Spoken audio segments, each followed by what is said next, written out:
Fala pessoal, tudo certo? Meu nome é João, faço parte do PET Agronomia e é gratificante ter vocês aqui. Sejam muito bem-vindos ao nosso primeiro episódio do Petiscando Ideias. E hoje vamos falar sobre um tema relevante de forma leve e informativa. Hoje nós vamos falar sobre um assunto fundamental para o desenvolvimento do campo e da sociedade, a extensão rural. E no caso, chamamos o melhor na área para enriquecer essa prosa. É com grande honra que apresento a vocês o Wilson Godoy, professor e doutor no curso de Agronomia da UTFPR. Bom dia, João. Bom dia, Daniela. Bom dia a todos os representantes do PET. Aqui é um prazer estar com vocês aqui nesse grupo que eu fui um dos fundadores. E principalmente com essa ideia bacana que vocês têm aí do podcast, né? E assim, João, vamos diminuir um pouco, né? Não é a melhor da área não, mas a gente tem aí uma trajetória desde 80 na extensão rural, né? Trabalhei 10 anos de matéria e agora depois como professor de agronomia na área da disciplina de extensão rural. Mas claro que a gente tem algum conhecimento, né? E isso que a gente quer fazer uma troca, né, de saberes com vocês e com os ouvintes. E vale lembrar que a extensão rural ela é um serviço essencial que conecta o conhecimento técnico ao produtor e realizado, na maioria das vezes, pelas instituições públicas brasileiras, como Emater, Epagre e Embrapa. Ela vai muito além da assistência técnica, envolvendo educação, inovação e desenvolvimento sustentável. Professor, qual é o verdadeiro papel da extensão rural no desenvolvimento socioeconômico das comunidades agrícolas? Daniela, vocês já fizeram na apresentação aí uma ampla exposição dos motivos, né? Eu vou complementar um pouco o que vocês disseram, está certo, é isso mesmo, né? Mas assim, historicamente, a gente tem que saber que ela não é apenas a transmissão de técnicas agrícolas, né? Então é importante assim que a extensão rural ela tem como preocupação o ensino, a pesquisa e principalmente a questão de trabalhar com os produtores rurais, né? A questão da propriedade rural, né? Sua gestão, sua administração, a questão da família, né? A questão do meio ambiente. Então a extensão rural ela é essa área do conhecimento que tem essa preocupação de discutir, né, um desenvolvimento econômico, social e ambiental da agricultura familiar, dos médios produtores e dos grandes produtores. Professor, agora vamos olhar um pouco para o passado. Como a extensão rural evoluiu ao longo do tempo no Brasil e quais mudanças foram mais significativas nesse processo?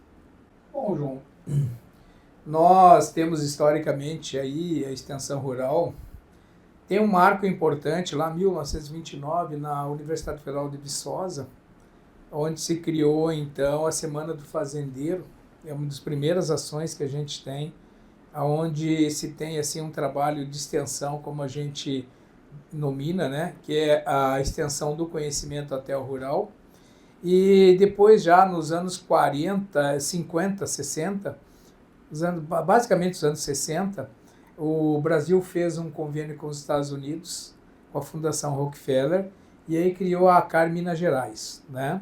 Então dá para dizer assim que o marco da extensão rural foi a CAR Minas Gerais.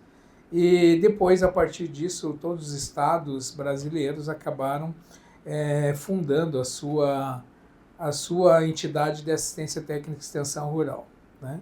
Bom, nós passamos aí por quatro períodos históricos, né?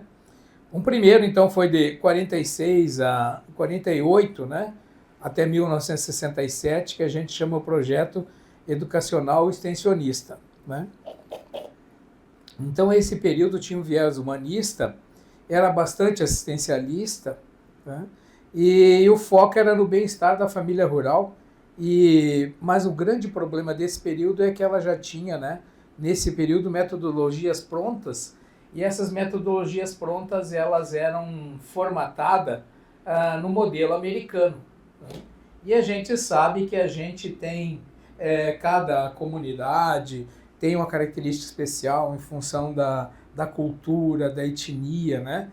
E do próprio desenvolvimento econômico da região, nós temos uma diferença. Bom, depois de 68 até os anos 80, né, nós tivemos o projeto de transferência tecnológica, o projeto de extensão. Esse projeto ele foi muito importante, aí que se deu a abertura das áreas agrícolas no Brasil, o crescimento das áreas, né? A mecanização nos anos 60, com a abertura de áreas, mas assim esse período veio muito com pacotes tecnológicos, né? E esses pacotes tecnológicos estavam muito calcados em cima da utilização de insumos agrícolas, insumos industriais, né? E isso tinha como visão, assim, basicamente, né, era o consumo difusionista, o consumo de produtos, né, industrializados. Então, esse período, né, foi um período que consolidou a lógica difusionista no Brasil, que teve uma expansão muito grande das áreas produtivas, né? Hoje nós somos o país que tem uma maior área de produção, né, no mundo todo. Bom, depois veio mais dos anos 80, né, a partir dos anos 80, que começou a ter uma crítica a esse modelo difusionista, né? E aí se criou então uma nova fase, né? E, principalmente pela crise do crédito subsidiado nos anos 80, e aí se começou a trabalhar com um planejamento participativo e uma consciência crítica do agricultor em relação às suas atividades agrícolas. Então, os anos 80, né, se criou um modelo, principalmente nas instituições que na época eram Emater, né, hoje com a mudança, mas vamos ver que hoje teve mudanças, os nomes são os mais variados conforme o Estado, né? E aí nesse período então teve uma crítica do que a gente chama humanista, né? Então assim a assistência técnica começou a trabalhar bastante com as famílias rurais, com a questão humana, né? Com a questão ambiental, né? Bom, mais recentemente, né? Então nós temos aí uma outra extensão, que ela tem uma extensão que a gente chama, né? Que é uma extensão de trabalhar a questão ambiental, territorial e humana, né? E sustentável, principalmente com a questão da discussão do desenvolvimento sustentável, com essa reflexão sobre, né, o esgotamento de uma série de recursos que não são renováveis, né? E aí então ultimamente nós temos na extensão rural essa discussão bastante grande, inclusive também pela pressão que a gente sofre de fora, né? Porque a gente tem assim o Brasil visto aí fora como um país que queima, um país que degrada, né? E na verdade a gente sabe que acidentes acontecem em algumas áreas do Brasil, mas que de certa forma todo produtor rural tem uma preocupação com a sua propriedade, né? Que todo mundo tem noção que é difícil comprar uma nova propriedade, então assim a gente tem que realmente, né, ter a preocupação de manejar ela para que ela fique através de gerações produtivas e tal, né? Então assim, na verdade, né, o que a gente tem é hoje uma extensão rural que ela tem uma preocupação econômica, social, ambiental, né, com essa perspectiva do desenvolvimento sustentável. Atualmente, professor, quais seriam os principais obstáculos que são enfrentados para levar assistência técnica de qualidade para os pequenos produtores? O que a gente tem hoje de obstáculo, né, principalmente são as políticas públicas que destinam poucos recursos para a extensão rural. A extensão rural ela é uma estrutura que ela tem um custo, né, caro. Nós temos extensionistas, nós temos veículos, nós temos uma estrutura por trás disso, né, e tem toda uma estrutura que muitas vezes alguns estados brasileiros, eles, principalmente antes tinha um aporte do governo federal, né, hoje está basicamente nos estados com o apoio de alguns municípios, e o grande problema hoje é a falta de recurso, né, incentivo. Vocês como agrônomos, por exemplo, né, hoje tem uma oferta pequena de emprego na extensão rural. Por quê? Porque os governos estaduais destinam poucos recursos, aposentam os extensionistas, aposenta 4, 5, repõe 1, né? E assim, nós temos uma necessidade muito grande do trabalho de extensão rural, principalmente porque a gente está nesse apelo atual, que é a questão de sustentabilidade, e também numa questão grande que é a questão da sustentabilidade do agricultor para a sua manutenção, né? custos, o modelo que está se desenvolvendo hoje é um modelo bastante caro, com a introdução de insumos. Agora a gente recentemente está vendo aí a crise e o desespero da agricultura brasileira, né? Por a questão lá do Estreito de Hormuz, não está passando combustível, não está passando produtos químicos, adubos, né? E fertilizantes, e isso encarece o custo de produção, né? Então, basicamente nisso que o extensionista, né? Aquele que trabalha não só a venda de insumos, mas trabalha a questão da administração da propriedade, da discussão com o produtor, né, num aspecto geral, né, não só daquela cultura específica, mas da propriedade na questão de integração lavoura-animal, a questão do integração com a floresta, né? Então, isso a extensão rural faz muito bem. E hoje nós temos assim uma crise muito grande. Pode ver em cada município, né? Quantos extensionistas nós temos hoje disponível, principalmente aqui no Paraná, que precisaria um número bem maior, né? Principalmente pela... Aí nós temos os assentamentos, que os municípios que têm assentamentos, cresceu muito o número de propriedades, né? E esse número de técnicos, eles são insuficientes hoje, né? E então falta um pouco mais de os governos, né? E as políticas públicas enxergarem melhor, destinar mais recursos e tal, e desenvolver políticas mais aplicadas para a extensão rural. Mater podia abrir um concursinho aí, né? Eu sou parceiro. Mas alguma coisa tem aí, né? Eu acredito que, assim, alguns estados, como o Paraná, tem perspectiva de abrir um número de vagas, né? Mas é insuficiente, né? Pela necessidade que se tem em termos de campo, né? E também para absorver a mão de obra aí, né? E outra coisa que eu gostaria de acrescentar também, né? É que o que a gente tem ouvido falar da extensão é a capacitação dos egressos, né? Então, assim, nem todas as universidades têm uma atenção grande para a extensão rural, né? E aí, então, falta bastante capacitação dos profissionais, né? Não é só agronomia, né?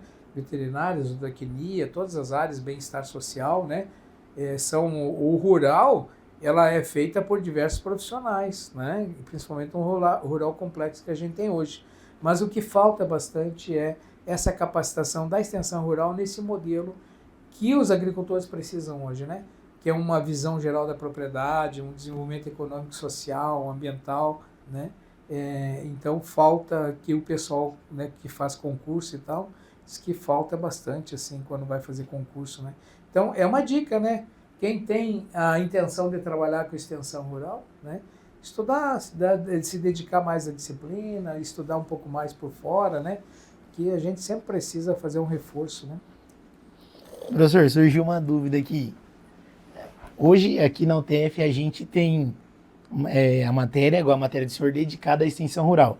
A gente aborda também desenvolvimento rural, algumas partes sobre extensão, mas na época do senhor também tinha uma matéria dedicada a isso?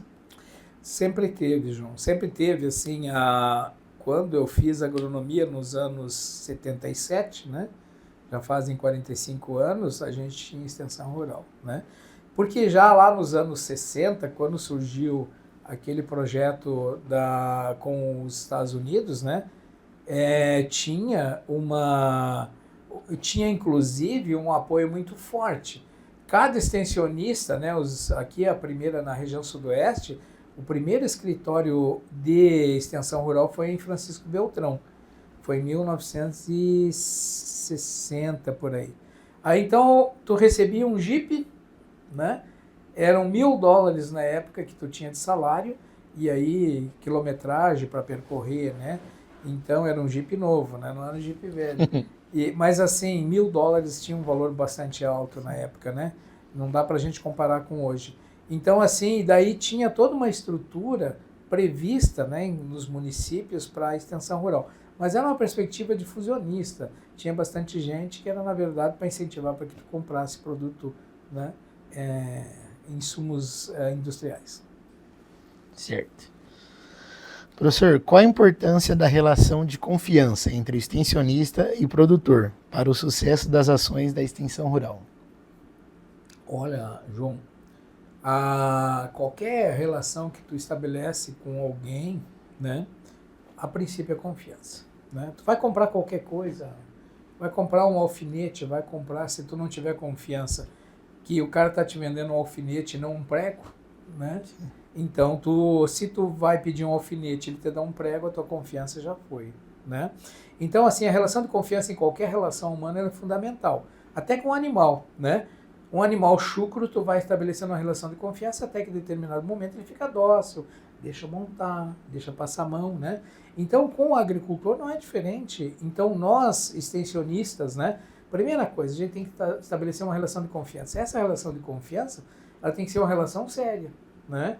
Então, tu não pode chegar para um animal que, né, que tu não conhece, chegar ali, passar a mão e depois dar-lhe uma paulada nele, né? E não é uma relação de confiança. Então, tu tem que passar a mão, oferecer, sei lá, um alimento, alguma coisa assim que ele vê e estabelece essa relação. Então, nós, extensionistas, né, na relação de confiança é fundamental. A partir dali, né, quando o produtor, né, ele vê que realmente tu tem uma intenção séria com ele, tudo fica mais fácil. Tu chega com uma proposta qualquer que seja, né? Seja uma proposta de venda, uma proposta de extensão rural, para desenvolvimento rural, desenvolvimento social, né? Ele vê que aquilo tem um fundamento e aonde tu quer chegar, aí tu consegue desenvolver teu trabalho. E o produtor também consegue absorver e crescer, né? Então, na extensão rural nós temos essa que a gente chama uma relação dialógica, né? Que vai e volta. Eu emito uma ação e recebo de volta, né? Então, se essa relação for positiva, se essa relação for clara, o que eu vou receber de certa forma, né, do produtor, eu falo produtor no geral, né? Produtora, o jovem rural, né? Então, produtores no geral. É uma relação que nos permite a gente desenvolver o trabalho que a gente te propõe, né? Agora, principalmente está na função do que tu te propõe, né? Essa proposição é uma proposição para o desenvolvimento, é bom para os dois, né? Se eu vou vender algum produto, só é bom para mim, só eu vou ganhar, e o produtor vai me pagar e não vai ter retorno, não tem confiança, na próxima ele vai te correr a propriedade, né? Então, agora, se esse produto é um produto que eu ganhei meu dinheiro, né? Vendi meu produto, atingi minhas metas, mas o produtor teve um aumento de produtividade, melhorou a produção dele, né? Ele, na próxima vez, tu vai estar com as porteiras abertas para receber, né? Vai ser bem recebido. Uhum. E como o senhor levou semana passada a Cleici na nossa turma para agregar o nosso conhecimento, eu achei interessante na parte da pesquisa dela, que ela comentou que a cidade tinha liberado alguém que era de confiança dos produtores para poder liberar os dados que precisava para a pesquisa. Eu achei isso interessante. E isso aconteceu também com a gente na matéria do professor Miguel Peroni, onde a gente foi visitar as propriedades e a gente precisava de alguém. Aí ele escolheu um morador da comunidade que fazia parte da nossa turma, né, para poder fazer a entrevista. Aí ele foi lá, conversou com o pessoal, deixou tudo certinho e a recepção foi outra, professor. Parece que o pessoal sente feliz em ter você dentro da casa, sabe? Mas assim, João, na tua propriedade lá, se chega um estranho, né? Primeiro tu vai procurar saber quais as intenções dele, né? Se tu não conhece, hoje a gente sabe que no mundo, né, tá cheio de golpe na internet, né? E o produtor tem às vezes uma dificuldade, mas às vezes com baixa escolaridade, com mais idade, né? Então tem uma dificuldade. Então, primeira coisa, né? Tu tem que te servir de alguém que confie em você para testar que você é de confiança, né? Então, a partir daí, sim, né? Então, se eu sou alguém que vou chegar numa comunidade que eu não conheço, né? Primeiro, alguém tem que atestar lá naquela comunidade, né? Ou eu achar alguém, conversar para que eu mostre e ele assine embaixo que eu realmente sou uma pessoa de confiança, né? Que eu tenho boas intenções e tal. Então, a relação de confiança em qualquer área do conhecimento ou do trabalho humano, ele é fundamental e a gente deve estabelecer. E assim, quando conquista a confiança, é uma coisa muito difícil de conquistar. Então, não perca essa confiança. Não faça nada errado, né? Mas quantas vezes a gente já tem experiência de gente que vai comprar frutas? Esse tempo, um aluno falou, foi lá na propriedade do pai, a primeira carga pagaram, a segunda carga pagaram, na terceira foi maior a carga, deram cheque frio, né? Então, assim, traiu a confiança, nunca mais ele vai poder aparecer lá para comprar frutas, né? Era um vendedor. Então, assim, mas mesmo que eu seja, né, eu venda o produto e tal, e eu ganhei confiança, não perca essa confiança, porque é difícil de conseguir, né? Tu vai ter que batalhar noutra região, vai ter que passar a vida toda fugindo, né? E conquistando novas pessoas e tal. É muito mais difícil do que tu ficar, assim, numa comunidade, numa região que tu já tenha confiança e que tu realmente toda vez tu reproduz essa confiança, né? Nem tudo é bater-meta, né, professor? Pessoal, infelizmente nosso tempo está terminando. Mas foi uma conversa extremamente rica sobre a importância da extensão rural. Professor, queremos agradecer ao senhor por topar fazer parte do nosso primeiro episódio aqui do Petiscando Ideias. Muito obrigado mesmo. João e Daniela, eu agradeço a oportunidade. Sempre é bom a gente falar sobre assuntos que a gente vivencia, né? E assim, esse assunto que vocês trazem hoje é muito importante, principalmente nós estamos aqui dentro do curso de agronomia, né? Mas não só nosso curso, todas as outras áreas do conhecimento que porventura venham assistir esse podcast, né? A extensão rural não diz em relação à agronomia, né? Todos nós, o médico, a enfermeira, né? Todos o pastor, o padre, todos fazem extensão rural, né? Então nós, a agronomia, a gente estuda muito isso porque a gente está relacionado diretamente. Mas no mundo atual, né, isso é muito importante para o vendedor de qualquer coisa que for, né? Então, quando a gente vai levar conhecimento, né, e vocês estão levando, e parabéns aí por vocês estarem entrando nessa nova onda tecnológica, né, que está entrando muito forte no rural, né, que são as tecnologias de informação e comunicação no rural. Obrigado e parabéns aí, sucesso para o Petiscando Ideias. E você que nos ouviu até aqui, muito obrigada. Pessoal, não esqueça de acompanhar o Petiscando Ideias para mais episódios como esse. Até a a próxima. Até.